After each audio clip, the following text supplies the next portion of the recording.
Hello future CS of India, this is Komal Gyamlani Santani here, आपकी अपनी Miss Marvel यानी आपकी quantitative aptitude educator at CA Pratigya by Unacademy. तो बच्चों, आज के इस वीडियो में मैं आंसर करने वाली हूँ आपके मन में उठने वाला वो प्रश्न जो आपको बार बार परेशान करता है। कौन सा? That is how to attempt CA foundation paper number 3 यानी क्वांटिटेटिव एप्टीट्यूड। पेपर को आखिर अटेम्प्ट करना कैसे है? तो बच्चों समझते हैं। देखो, जैसा कि तुम जानते हो कि पेपर नंबर 3 ऑब्जेक्टिव पेपर है, नेगेटिव मार्किंग भी है।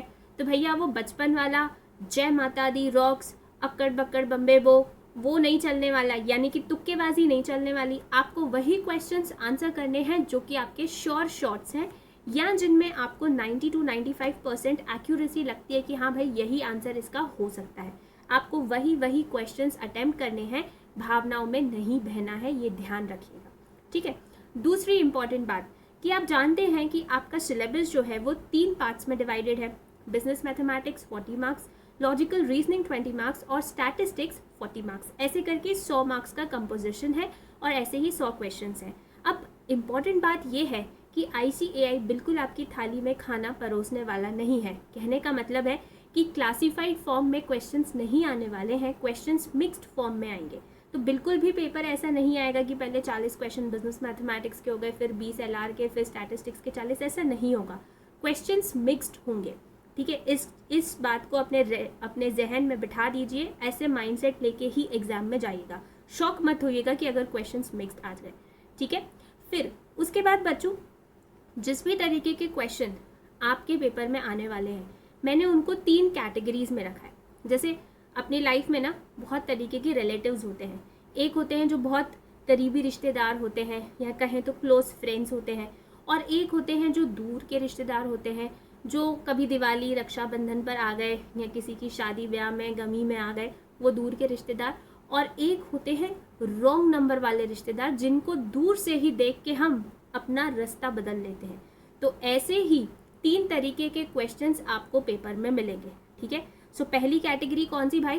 क्लोज फ्रेंड्स या करीब के रिश्तेदार। बोले तो ये वो क्वेश्चंस हैं जिनसे तुम इस 3 से 6 महीने में बार बार मिले हो, जाने पहचाने क्वेश्चंस हैं। और बच्चों ये मान के चलो कि 100 क्वेश्चन में से 40 क्वेश्चन कम से कम ऐसे होंगे ही जो तुम्हारे क्लोज फ्रेंड्स होंगे, जिनसे मिल के तुम्हें बहुत खुशी होगी, क्योंकि तुम इनसे इस 3 से 6 महीने के ड्यूरेशन में बार बार मिले हो। समझ गए? तो ऐसे 40 क्वेश्चंस तुमको ढूंढने पड़ेंगे पेपर में। अब जो तुम्हारे एग्जाम का 2 घंटे का टाइम पीरियड है, उसमें फर्स्ट 1 आवर में तुम्हें ऐसे क्लोज फ्रेंड्स वाले क्वेश्चंस ढूंढ के निपटा लेने हैं। समझ गए?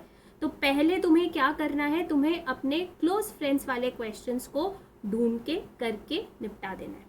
समझ गए?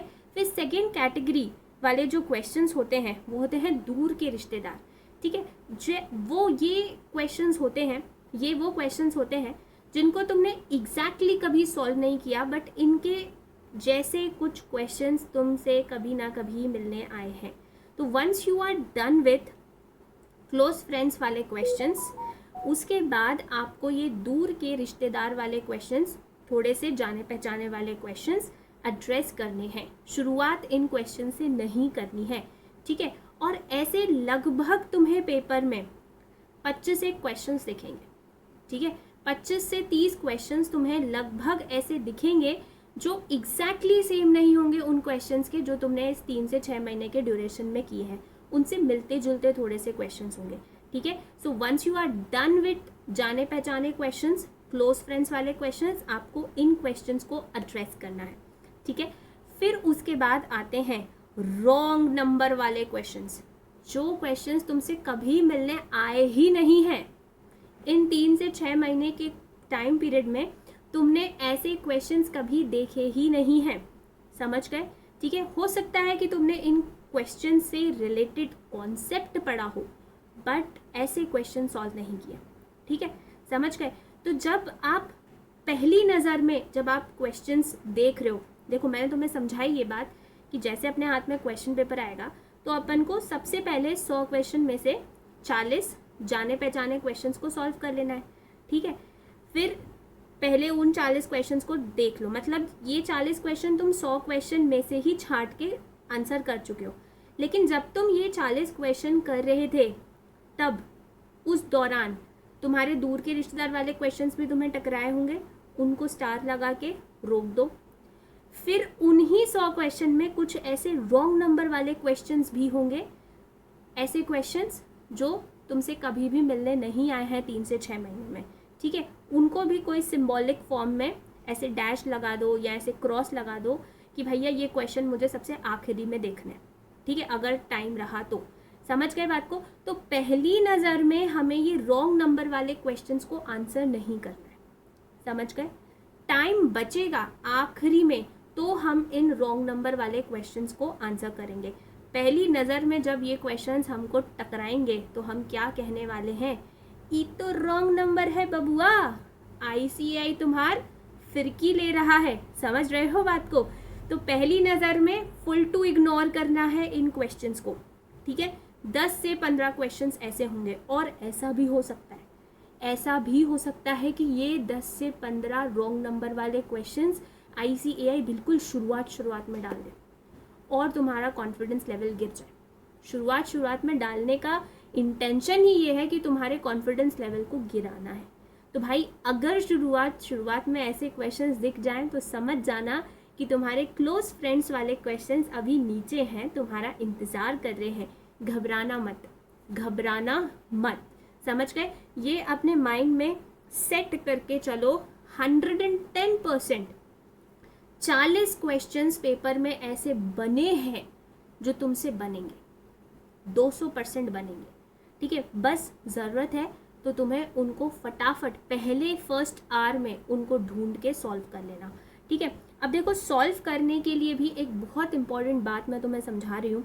हमें ऐसा बिल्कुल भी नहीं करना है कि हम एक क्वेश्चन सॉल्व कर रहे हैं और तुरंत OMR शीट में मार्क कर दे रहे हैं। बिजनेस स्टडीज़ में हमने टेक्निक्स पढ़ी हैं, साइंटिफिक मैनेजमेंट में मोशन स्टडी, यस, आपको याद होगा।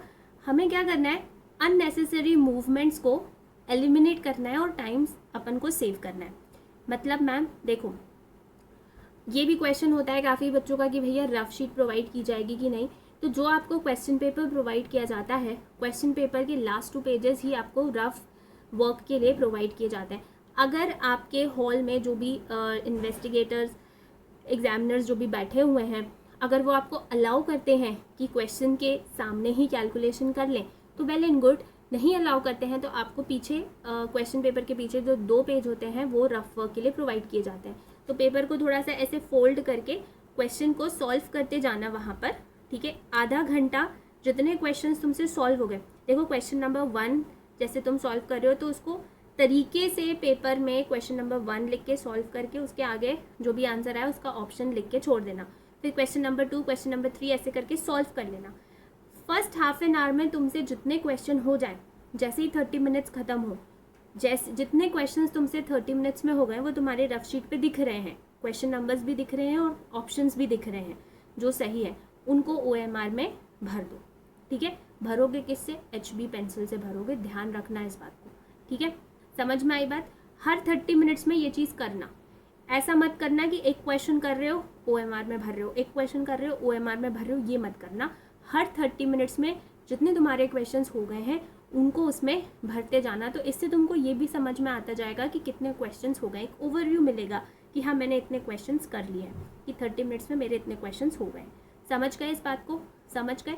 सो फर्स्ट 1 आवर में क्या समझाया मैंने तुम्हें कि तुम्हें क्लोज रिलेटिव्स वाले 40 क्वेश्चंस अप्रॉक्सीमेटली तुम्हें मिलेंगे ऐसे पेपर में। वो तुम्हें पूरे 100 क्वेश्चंस में से ढूंढ के सॉल्व कर लेने हैं और OMR शीट में भी भर लेने हैं।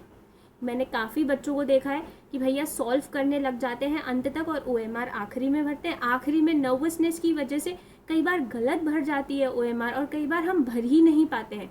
तो भैया ऐसा काम ना करें, हर 30 मिनट का ये स्लॉट बनाएं और करें, ठीक है। सो फर्स्ट 1 आवर में अपने क्लोज रिलेटिव्स वाले क्वेश्चंस, अपने जाने पहचाने, बेहद जाने पहचाने वाले क्वेश्चंस आपको निपटा देने हैं। अप्रॉक्सीमेटली 40 to 45 ऐसे क्वेश्चंस आपको मिलेंगे 200% और OMR में भी भर लेने। फिर नेक्स्ट 45 मिनट्स के स्लॉट में आपको वो दूर के रिश्तेदार वाले क्वेश्चंस आपको सॉल्व करने हैं, ठीक है। इजीली बन रहे हैं तो ठीक है, किसी भी क्वेश्चन में आपको भावनाओं में नहीं बहना है। अगर आ जा रहा है तो ठीक है, नहीं तो उसको छोड़ो, आगे बढ़ो, ठीक है।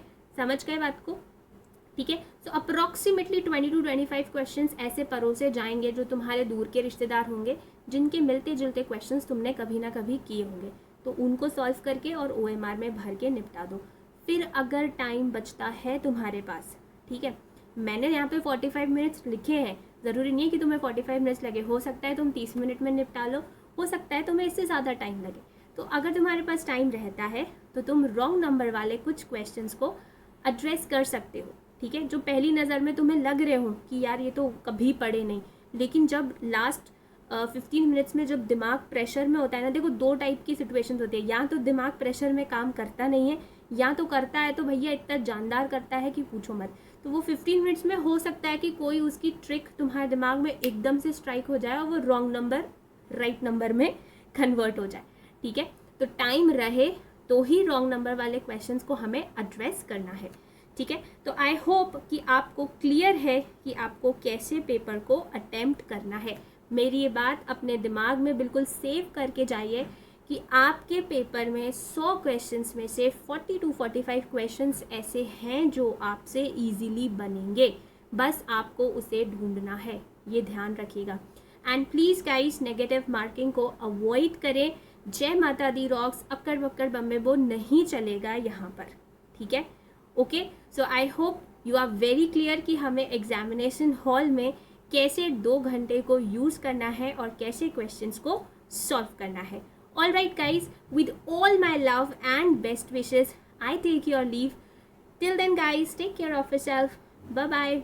हम हैं राही प्यार के, फिर मिलेंगे चलते चलते, टाटास।